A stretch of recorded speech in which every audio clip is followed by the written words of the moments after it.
Like what are the things that you've learned from deployments or being an officer or anything like that you apply to your kids? Take your toddler to the store and then like have the toddler help out with the list. Give the toddler some agency. Obviously, not too much agency, but like. I know you have to say a disclaimer. Did you?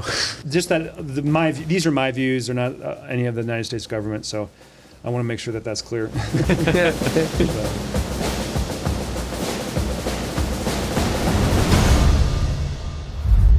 Hey, I'm Robbie Bear here with We Who Dad podcast with my co-host Jeremy Carroll, and we have a special guest today, Rory Hanlin, who is a Green Beret and has been in the military for many years, and most importantly, he is the father of 6.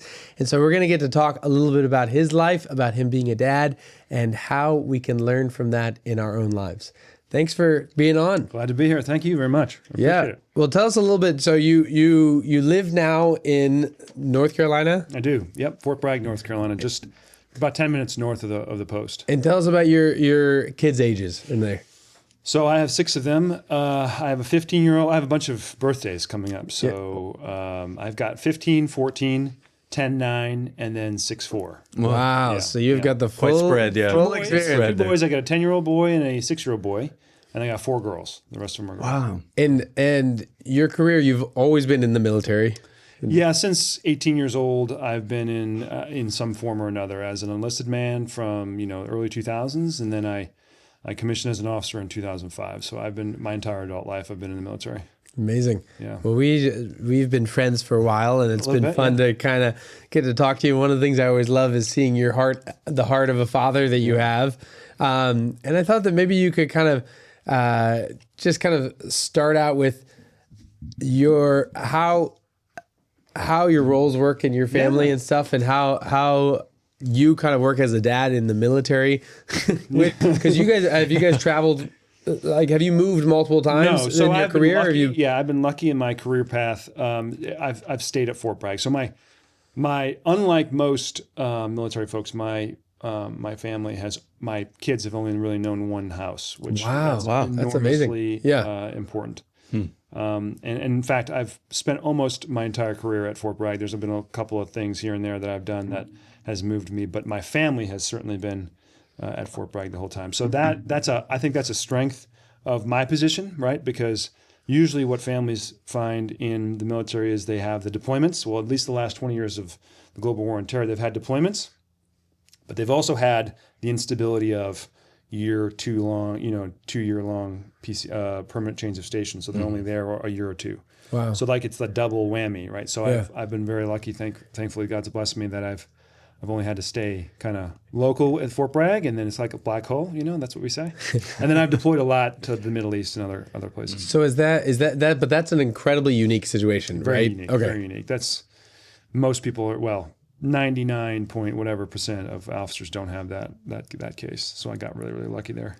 But you're originally from Wisconsin, right? Yeah, originally from Wisconsin. So do you have kind of family support structures around you at all? We do now. Yeah, there was the mid 2000s maybe and into like early 2010s, there was a very different structure than it is now. So back then, about 15, 16 years ago, my wife and I were kind of living on a bit of an island, right? We were living in Fort Bragg, and we were just there with our 2 kids. And that's all we had planned to do. And then there was really quite a bad deployment I had in 2014. And, my wife and I just felt called to have more kids, bring more life into the world, because we lost a lot of people. So when we did that, we started having a lot more kids. And then my parents and her parents realized, we gotta help out. We gotta come near to the family. And then we bought a 55-acre farm in Western North Carolina in the Appalachians.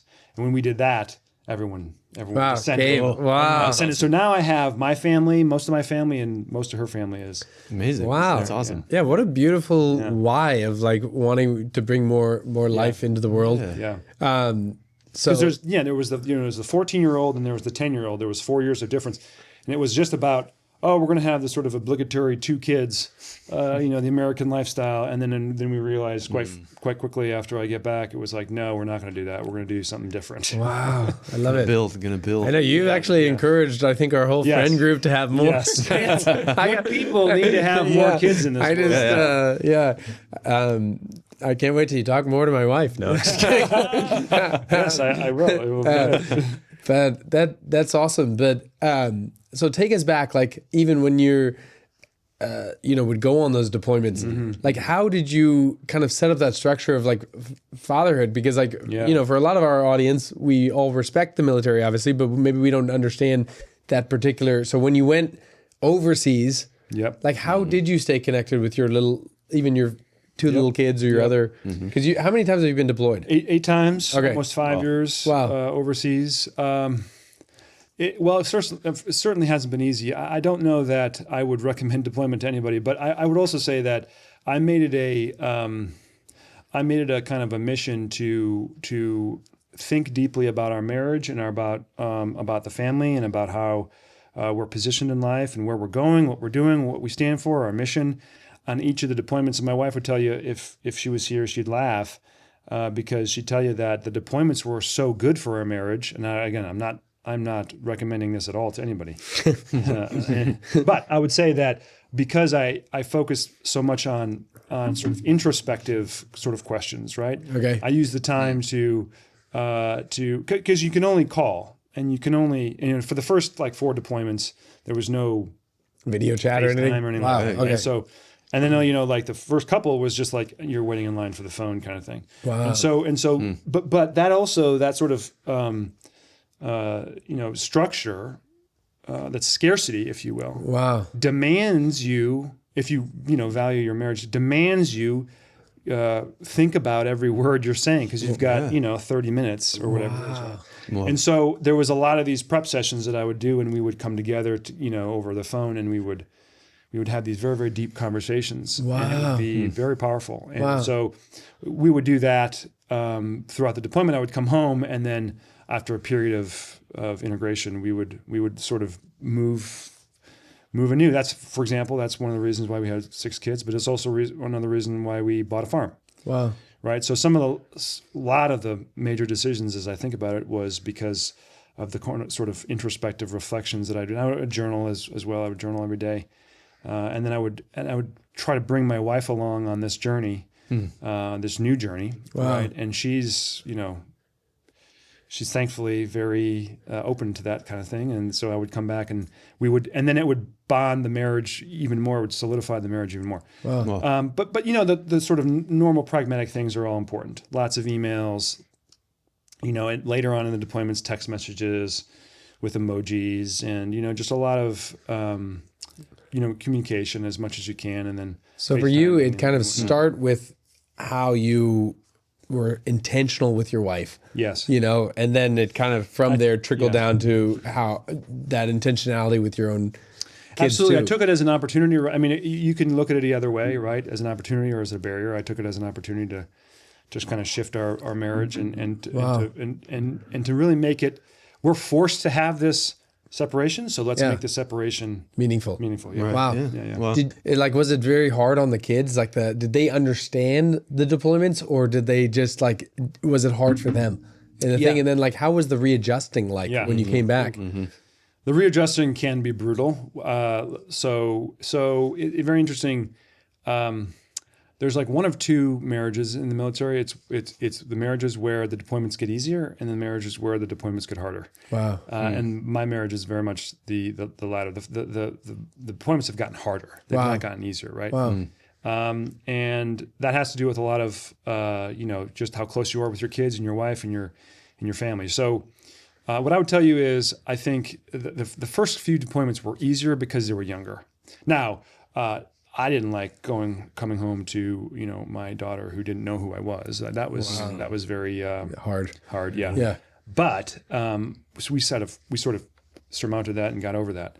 But now, a few years back, the deployment was much harder because my older 2 really knew right? That daddy was gone. Wow. And then sort of the brevity of that. Yeah. Wow. Yeah. And so that was even harder, right? Wow. So I think, both are hard. I'm not going to tell you which one is worse, but I would say they're harder in their own specific way. All right. Can I ask you a question that you don't have to answer now? How do your kids view the military? Like, or do you feel like, are they kind of like, hey, this is awesome, like maybe we'll follow in our pop's footsteps? Or is it like, hey, we're going to be like a hippie kind of like artist or something? Or like, I think that's interesting you asked that. I think, so there's a couple of things about, I don't necessarily bring home work a lot. So a lot of what I do is sort of obfuscated from them. Now only recently, over the last maybe couple of years, have they been more engaged in my life as a sort of kind of battalion commander role that I have. So that's one thing I'd say. I think, and then also Fort Bragg is huge. And so everybody's in the military in Fort Bragg. So it's not this kind of strange thing like in California, right? It already has a sort of built-in community.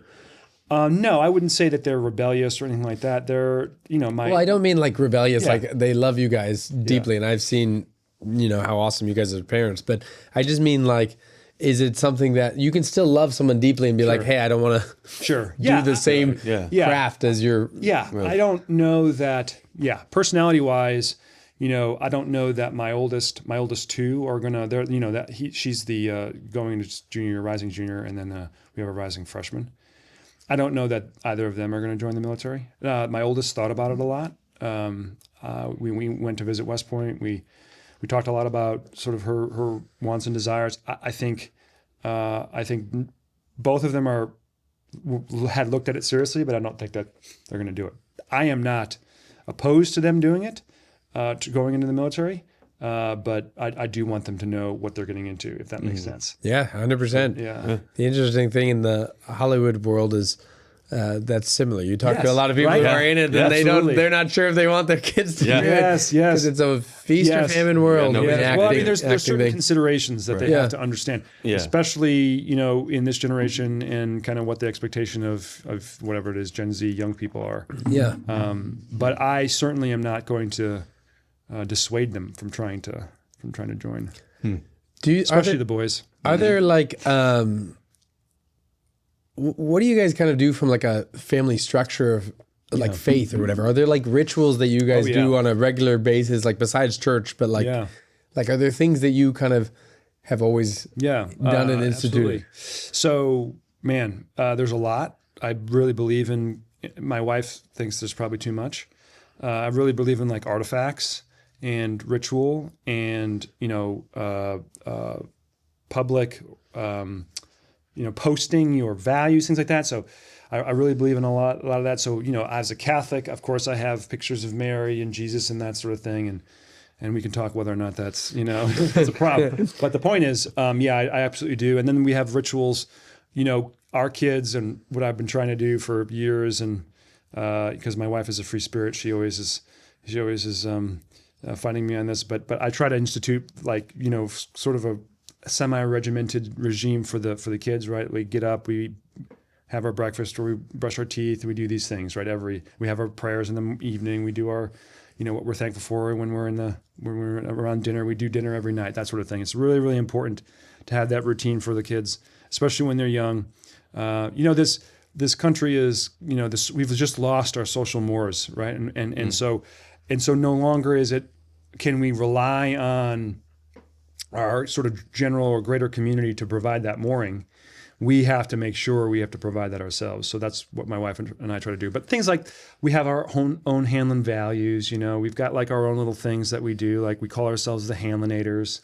That's awesome. Nice. They're very embarrassed by that. That's a movie quote from the Terminator. But anyway, the thing is that definitely, I definitely encourage it. Yeah, I think it's cool. But do you feel like you are leading men, that are at like the top of their skill set and ability. like, do you take some of those skills that you have as like a thing, and do you have to like force yourself to separate? Like, do you follow, like, are your kids like, is it like The Sound of Music? Are you like whistling and they're all like standing in line and like, that's in my mind, that's the way it is. That's in my mind. Again, my wife April is way too much of a free spirit. She, I was gonna say she probably balances it out. Oh my gosh, yes. Yeah. She doesn't plan at all, and she does everything, through the kind of grace of God. And so I love it. And that's a great balance. And so I would say, no, we don't do, we're like not when you're there, they're walking in line, they're marching. They're not the Von Trapp family, but I think we do have some very, very important structure. Mm-hmm. And then my wife, of course, she loves it too. She buys into that as well. And so you got to kind of, each family has their own sort of picadillos or whatever you want to call them, their own little like specificities, and so that's super important. That's something to treasure, really. Is there anything you've learned from managing men in the military? Oh, sure. That you apply to fatherhood? Mm-hmm. Like what are the things that you've learned from deployments or being an officer or anything like that you apply to your kids? Man. Lots of push-ups. Yeah, lots of push-ups. Well. Oh, man, I could write a book on this. You should. That's a great idea. Don't tempt me. So, like, for example, I've learned that one of the best ways to build trust and to build a team and to build a family is shared hardship, right? So, shared hardship and shared destiny. So, if you don't have the same consequences as your kids for whatever it is, you watch too many movies, or you're don't get up in the morning like you should, and you don't brush your teeth, or whatever it is. If you don't have those same consequences as your kids, you don't share the same hardship. Like if the kids are cleaning the room, I'm helping them, clean the room as well, right? That idea that you're there with them in the moment, sharing this hardship, that's really important. Wow. And of course, like the whole idea of leadership as a man in a marriage, right? The kind of sort of providing purpose, direction, and motivation to your soldiers, but like also your family, your wife, your kids. Like what is the purpose of the family? What is the mission statement? What is the direction? Where are we going? What sort of macro? Yeah. You know what I mean? I love that. And then also the last thing I'd say is like be worth following. You know what I mean? Like I feel like guys be a man of character. Yeah. Guys like want to jump to well, I'm the man and you should follow me and I'm the kind of decision maker. And it's like, okay, well, you need to work on yourself. Are you working out? Are you sleeping 8 hours a day? Are you are you sacrificing for your wife? Are you caring about your family? Are you worth leading? Or are you worth following? So that's good. That's another sort of introspective internal look at. I love that. Yeah. I think that's an awesome phrase. I like the shared hardship thing is actually a really cool element. And then I try to build in or position the family to experience that shared hardship. For example, I'm sort of building a house up in that farm I mentioned. Well, I'm not the only one building the house. It's like the whole family building. Yeah. And the 4-year-old is picking up nails and throwing them in the garbage. You know what I mean? Like that's the kind of stuff that I'm trying to. I think that's cool. I feel like that's a really cool thing. I remember, like even growing up, like in family business, it's like, oh yeah, I'm gonna. At 9 years old, like selling books too, or whatever. Like it's a helpful thing. You all felt like you were part of it and you were together answering customer service calls or whatever. And so that makes sense. That's a very cool. This shouldn't be separate. Cool idea. It's all together. It's all together on there. Yeah. It was funny. There was a TikTok that went viral of this mom, and she says something like, oh, she's videoing herself in the car, and she's like, taking a toddler to the store is like a military operation. Yes, in many ways it is. I was like, oh, we got this guy coming up. Perfect. Yeah, in many ways it is. But don't leave your toddler at home.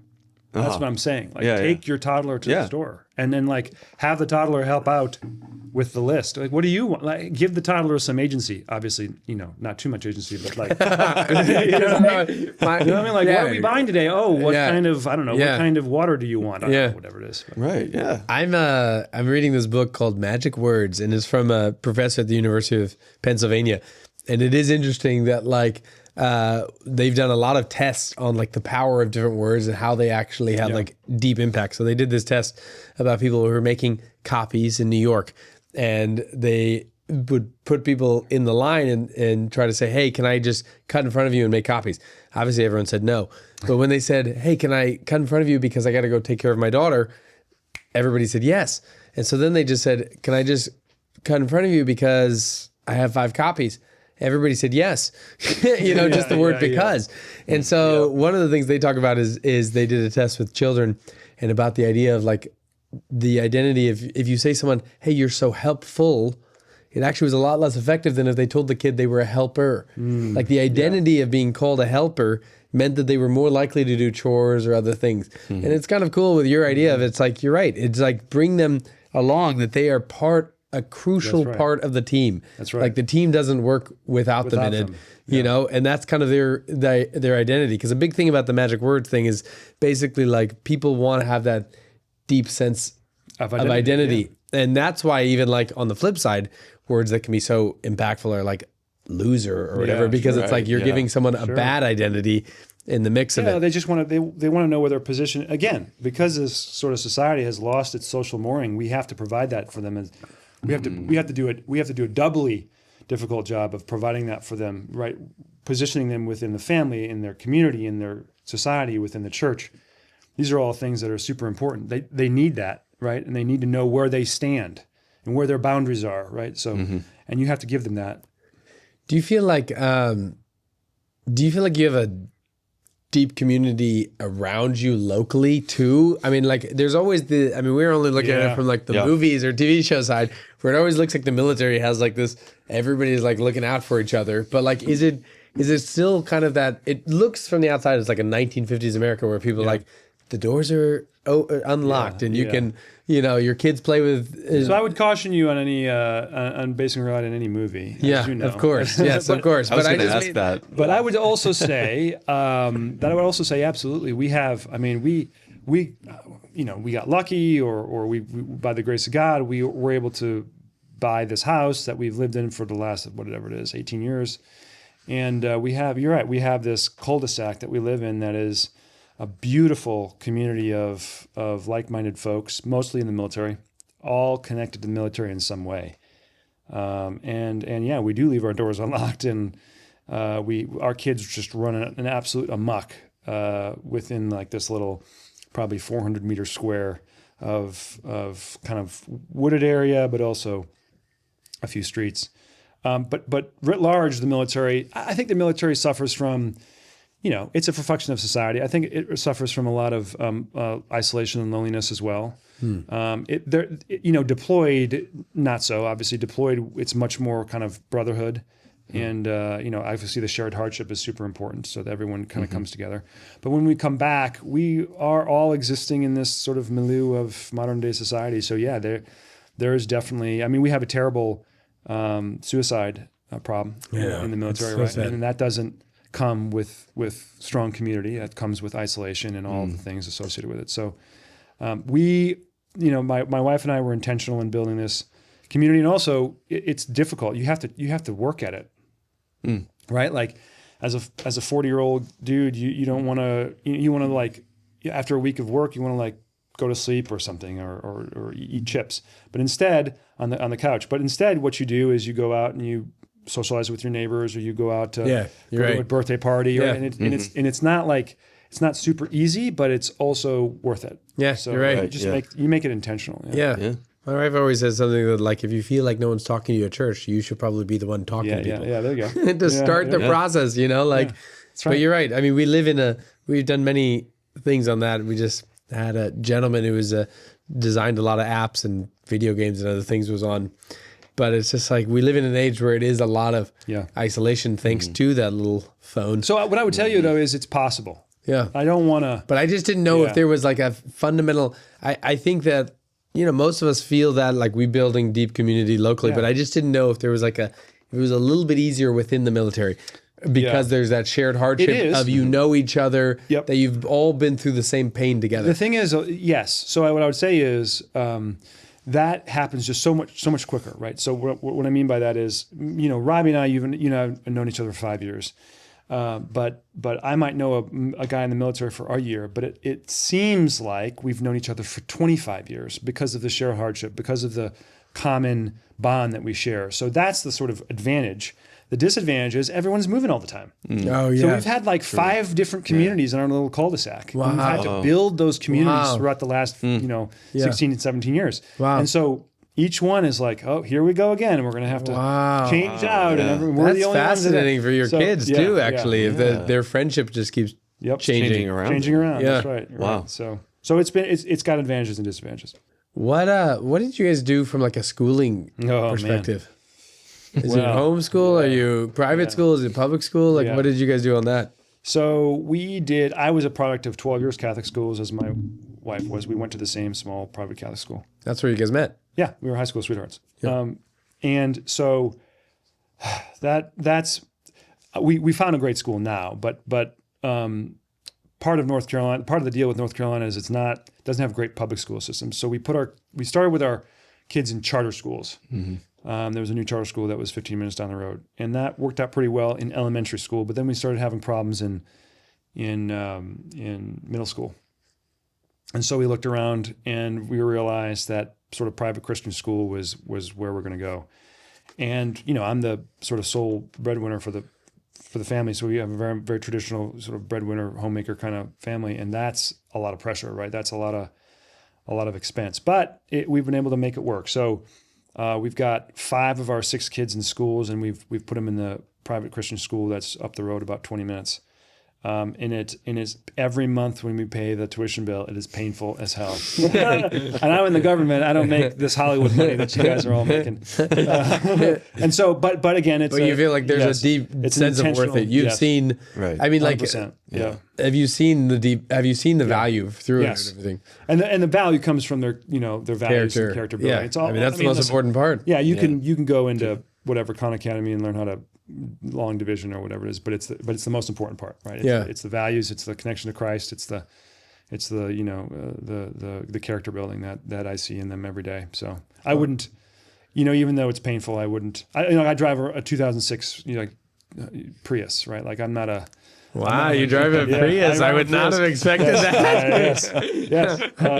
Hey, I'm in California and I drive a Ford F-150. Yeah. There you go. I traded my beautiful Dodge Ram. Wow. We had more kids for this Prius. But my point is, it's not Get important. A Tesla. Right.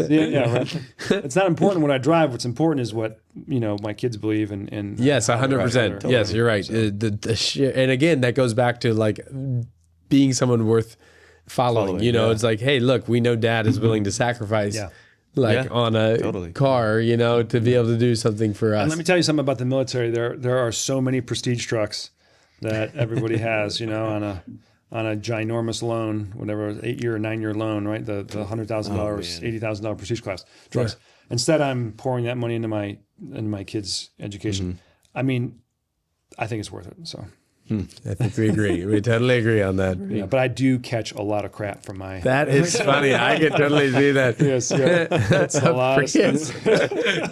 You're getting great gas mileage, I guess, in there. It's a hog. Get a Tesla. Get those. People are getting rid I think it's important. I think, but it's not. It's also not the only thing you can do. As long as you have an intentional.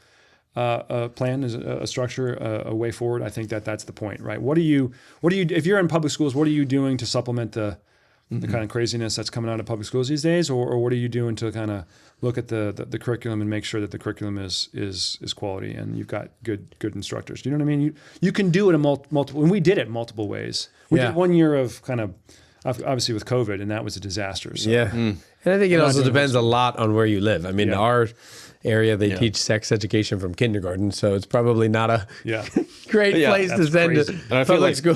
That's it definitely seems like as the parents, you definitely have to be super involved now. You do. Like, you can't just be like, okay, have fun at school, hop on the bus. Yeah, in many ways. In many ways. But the truth is, we should, I feel like you should have always been involved, but it's like now the realization has come that it's like, yeah, you need to be involved. Yeah. It's like, but I feel like the government has outsourced a lot of this to parents now. Like it's no longer the government that's going to tell us what. But that's our job. Movies. We always our job. No, I know. I'm not saying it's not. I'm just saying like you can't just, the assumption is that you can't just trust the schools anymore. Yes. Rather than, 50 years ago, the assumption was trust it. Yeah. I trust my local school because I know the teacher and he's, we have the same values.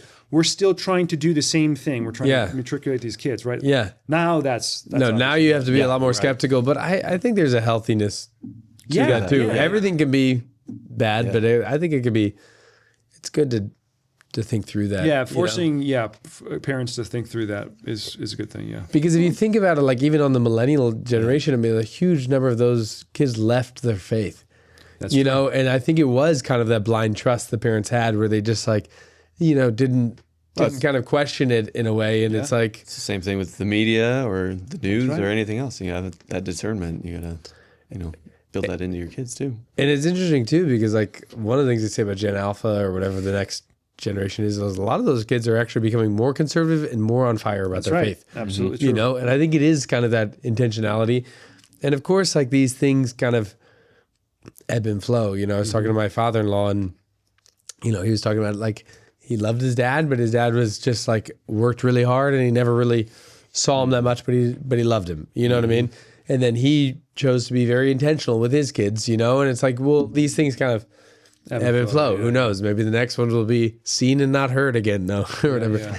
But you're right. There's a book that as my dad would tell me, talked over was Intentional Fatherhood by John Tyson, and I think that's a cool kind of add-on to what you're particularly saying there. It's great. It's not for everybody with the planning and the kind of phasing and timing of his matriculation, but I love it. That speaks to me as an officer. I'm a planner. I'm like thinking 15 years out, like, okay, how are we going to do this? And what have you learned to not do? Like, what have you kind of learned that you did that you say, I feel like my wife teaches me every day things I want to know, things I don't want to know. Amen, yeah. But like the thing is that like if I do also feel like one of the things that God kind of does is He loves to put opposites together. So it's like you learn. So like, what have you learned on the free spirit side? Do you feel like that has changed you at all? Have you felt like I would never admit to my like, wife that I would learn that she would teach me anything? Yeah. No, absolutely. I've learned a lot. I've learned obviously my biggest kind of weakness is I need to be more patient. I want action, and I want it now. And raising kids and building a family is pretty much the opposite. Yeah. If you want to see progress in your family, go mow your lawn. You know what I mean? Like that's you can see as a man that sort of speaks to me. Like I did this work for an hour, and now the grass is cut. Whereas, you could do hours of work with your teenagers and they could still hate you or whatever it is, right? So that's kind of the central kind of challenge for me and things that I'm even trying to learn right now. So not to expect this kind of gratification or the sort of instant progress or output. The input, and it's this, into the teenager or into the kid or the family, and there's a black box, and maybe there might be an output 10 years, or maybe not, and then and being okay with that, you know what I mean? That's been a challenge. Do you feel like in your current role, like beyond like guiding these men to be able to be better at what they do, do you also is there a lot of additional elements of like, hey, are you guiding them on how to be a father or a husband? Is that included in too, or are those pretty deeply separate? Because in business, there's a movement now where it's like, hey, everything is integrated. Like you want to care about people, like how their marriages are handling, how they're dealing with their families. Like, is that true in the military or is that separate? Absolutely, and it's even more so. It's because the military is all about readiness. We evaluate and connect the sort of whole man, right? So I'm talking about my, for example, if Robbie Bear was my soldier, I'm talking about Robbie Bear's physical, assessment test and how he needs to do more push-ups. Oh my gosh, CrossFit! Actually, now you're doing CrossFit. Yeah, we'll tell Don. But I'm also talking about your mental health and how your wife's doing and how your kid's doing and how you may have I don't know, your wife may have got a promotion and, you know, you guys are riding high, or how you're sleeping on the couch and you were in the doghouse or whatever it is. So absolutely. We have a very, of course it's the military, so we have a very sort of systematic and structural way we do it. And then of course the informal way is actually probably more important, where, you know, I just know Private Bear or I know Private Hanlin and I talk to Private Hanlin and I know that Private Hanlin has an estranged mother, but that Private Hanlin also likes to go, you know, snowboarding on the, you know, winters or whatever it is. Like that's kind of informal assessment, and informal relationships are really important. That's just leadership. That's just kind of, you know, trying to get everyone to move in the same direction, and again, providing purpose, direction, motivation. When you're dealing with a kid that's out of line. Oh yeah, let's talk about it. What methods do you see that is pretty effective for like the younger age groups? Yeah. So like up to 10. Up to 10. Oh, okay. Well, that's a big kind of age range. So how we do it in my family is, again, we're kind of a traditional marriage. I'm more the disciplinarian, and the wife's more the kind of come after me, and then try to. Yeah. So that's effective. I don't know that that's the only way to do it. It's certainly not the only way to do it. What I would tell you is like be intentional about it. Like have the conversation about what your role is going to be in the sort of disciplinary space, right? So as long as you, and then like plan the action and then act the plan, right? That's kind of the important part, whatever that is. But are you like because I feel like there's a swath of discipline, right? Yeah. Are you like we've had a chat with someone who's like an immediate, like, hey, as soon as something bad happens, immediate discipline? Or are you hey, they've got to hit 3 infractions and then a discipline happens or something? Or are you?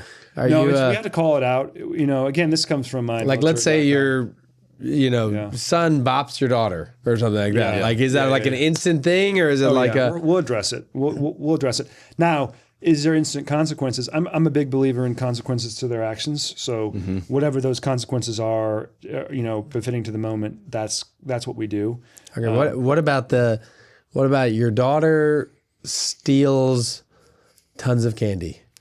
What do you do in that? How old is my daughter? How old is your daughter? I don't know. 6. Oh, 6. Okay. I don't know. 5. I'm just making something up.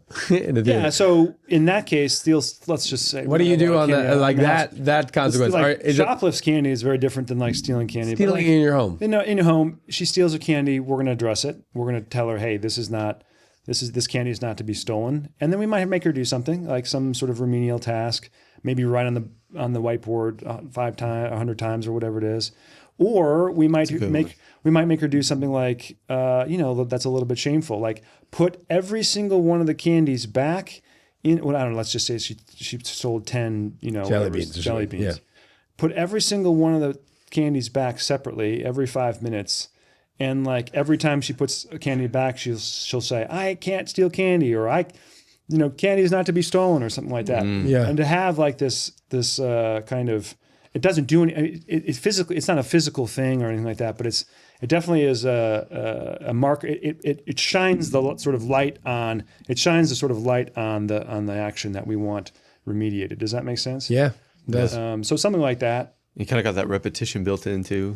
Yeah, we had problems with slamming doors, so we just took the door off. You know what I mean? Just things like that. So there's workarounds too. Yeah, there's workarounds. Like you got to be. You know, we try to be more creative with the sort of consequences, if you will. Yeah, I think that makes sense. That's cool. I think it's interesting too. Like the discipline thing is like a very fascinating like element that can like be like double clicked into for a long time, because it does feel like also like it depends on the child too, a lot on like what's effective or not just like you got to know one of your soldiers and know why he got drunk and, you know, decided to go drive. You got to know your kids, and you got to know why she stole the candy. Right. So that's kind of the start of it. And the underlying issues, you address those underlying issues too. And sometimes they're just being kids. But and there's sometimes and we had a great guy we talked to too, and like the thought of and there's also different. If a kid is super tired, you know, like he had a rule where if the kid was zonked you never did discipline. Sure. Do you know what I mean? Because they're just going to do stupid things if you've just traveled, 14 hours or something or whatever. It's like, it's okay. There's full grace there. Well, do you guys do anything on the like corporal side of punishment or something like that? I used to, but then I saw that wasn't very effective, especially for younger children. I don't know. I just felt like that it was more harm than good.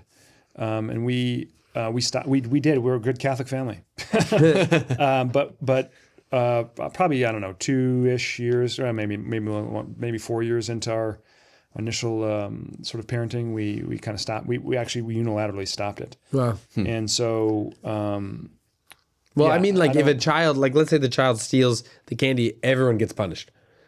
Oh, I see what you're saying. No, so like do you ever do?